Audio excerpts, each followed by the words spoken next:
Railway quarter का कमरा number 12। उत्तर भारत के एक छोटे से शहर में रेलवे के पुराने क्वार्टर थे।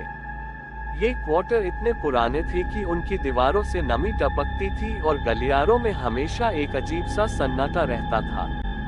इन्हीं क्वार्टरों में एक था कमरा नंबर 12। लोग उससे मनहूस कमरा कहते थे।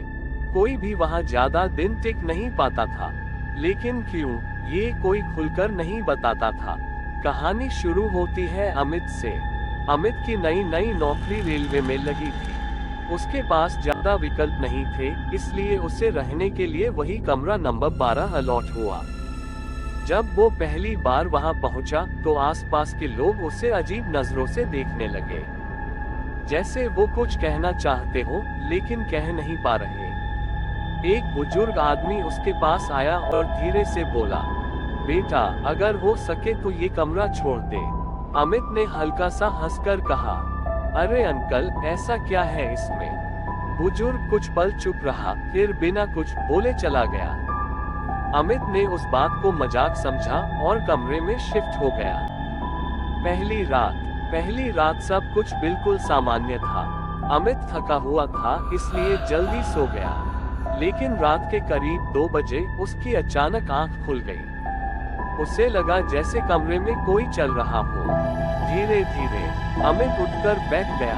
उसने चारों तरफ देखा, लेकिन वहां कोई नहीं था। उसने खुद को समझाया कि शायद उसका वहम है और फिर से सो गया।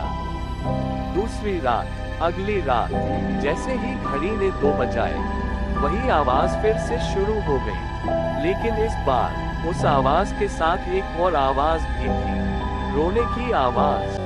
एक औरत जो बहुत धीरे धीरे रो रही थी। अमित का दिल जोर जोर से धड़कने लगा। उसका गला सूख गया।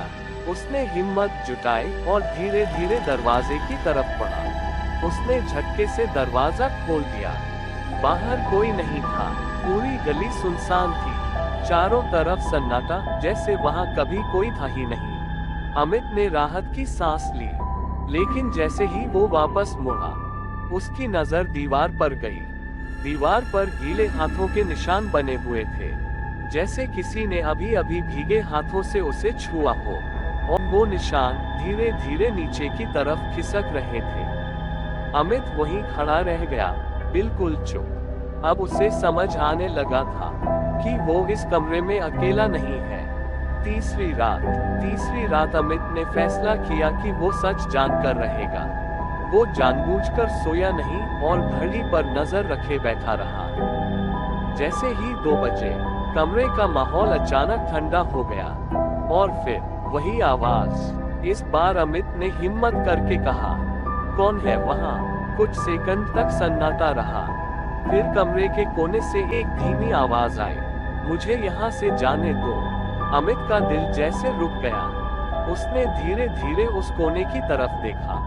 वहां अंधेरा और गहरा होता जा रहा था, और उस अंधेरे से एक धुंधली आकृति उभरने लगी। एक औरत जो चुपचाप खड़ी थी। उसका चेहरा साफ नहीं दिख रहा था, लेकिन उसकी मौजूदगी ही काफी थी डर पैदा करने के लिए। अमित पीछे हट गया और बिना कुछ सोचे कमरे से बाहर भाग गया। सच्चाई। अगली सुबह अमित ने आसपास के लोगों से पूछा।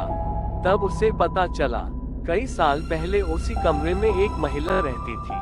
वो अक्सर अकेली रहती थी और धीरे धीरे लोगों से दूर हो गई थी। उसके बाद से उस कमरे में अजीब घटनाएं होने लगी। रात 2 बजे आवाजें आना, किसी के रोने की आवाज, और दीवारों पर गीले निशान। तभी से लोग उस कमरे को मनहूस कहने लगे। अमित ने उसी दिन वो कमरा छोड़ दिया, लेकिन जाते जाते उसने आखिरी बार उस कमरे की तरफ देखा। खिड़की के पास उसे एक हल्की सी परछाई दिखाई दी, जो चुपचाप खड़ी थी और उसे देख रही थी। अमित तुरंत वहां से चला गया, लेकिन आज भी कमरा नंबर 12 खाली है, और कहते हैं रात 2 बजे वहां आज भी कोई रोता है।